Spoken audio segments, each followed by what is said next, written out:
the reason why I want to talk about this is because I think a lot of people carry a lot of pain, and they're so unforgiving of everyone else. So as soon as someone does anything bad, people want to punish those people. They want to hurt those people. They want those people to suffer.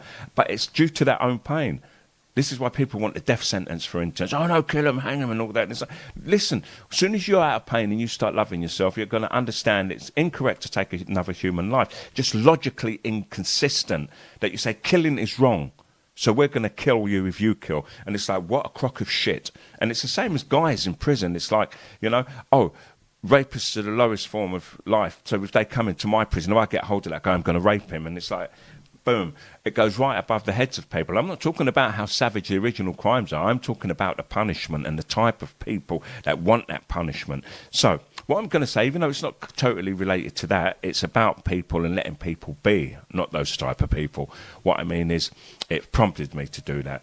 And it's prompted me to say that we should never really fault anybody for what they believe and what they have become.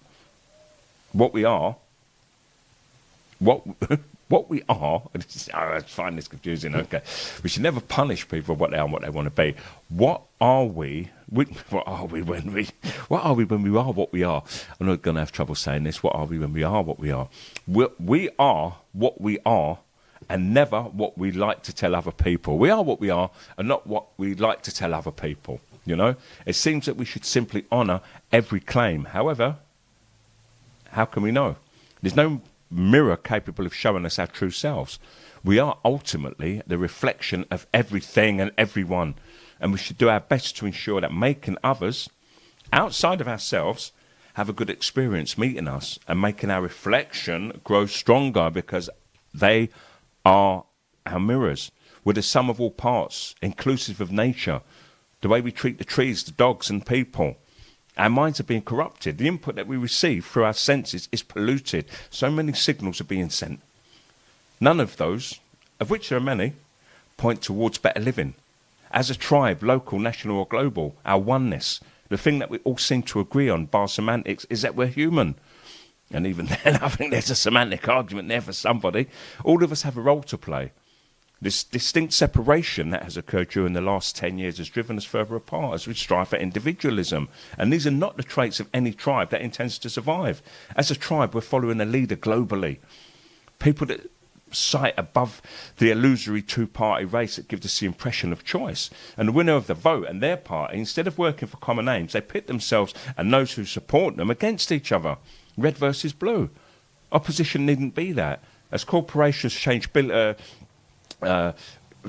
towards striving for billion-dollar targets, they've relegated the people to a lower level than the consumer of old, who spent their wage on things that they didn't need. And the consumption of today is offered free of charge in the form of network services and social media. And like before, the energy required to provide these services for consumption creates a need for resources, leading to misuse of our natural resources and, in many cases, conflict. Nobody can see where we're truly headed towards. However, it would be fair to say that the very few companies that entice us to follow them do not have enough interest in preserving our beautiful planet. Instead of advising us to decrease use, they provide some sort of fix after the event where they cause harm and they leave their footprints.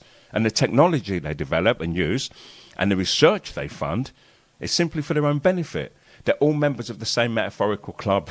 You know, we could be using the wealth of knowledge of more people and be listening to opposing ideas. However, the shape of the future is being decided by the very few people. They spend vast amounts telling us what our futures will be and what we should be grateful for. It really is time to switch the circuits, to rewire the system and to rewire ourselves, to redirect the flow of energy and to become better people. And as I started off by saying, we're all the sum of our interactions. If somebody says the universe will provide and they believe this is why good things happen, their positivity guides us forwards. If somebody claims to read the stars for good, claims to receive good by doing or presents to us what seems like a wacky idea but believes that it's for good, then it is for that person and they're doing good. They're happy within themselves and their happiness radiates. And for those we don't agree with, it shouldn't be the reason for a breakdown in communication. We have to grow into teaching ourselves to live with our differences. We're always at the limit of our knowledge.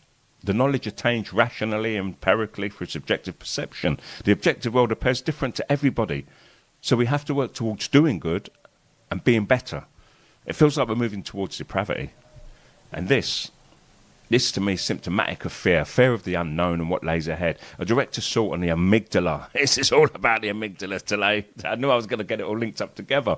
And the solution would be to communicate, to get back to meeting friends, greeting strangers and sharing our stories, our fears and our ideas. And this is why I'm happy recently to be talking to Nut Nut Lisa, sharing our fears, our stories and our ideas, everything good, bad and indifferent. And it made me feel whole again, and it lifted me up and it made me get up and start carrying on with these shows. Thank you, Lisa.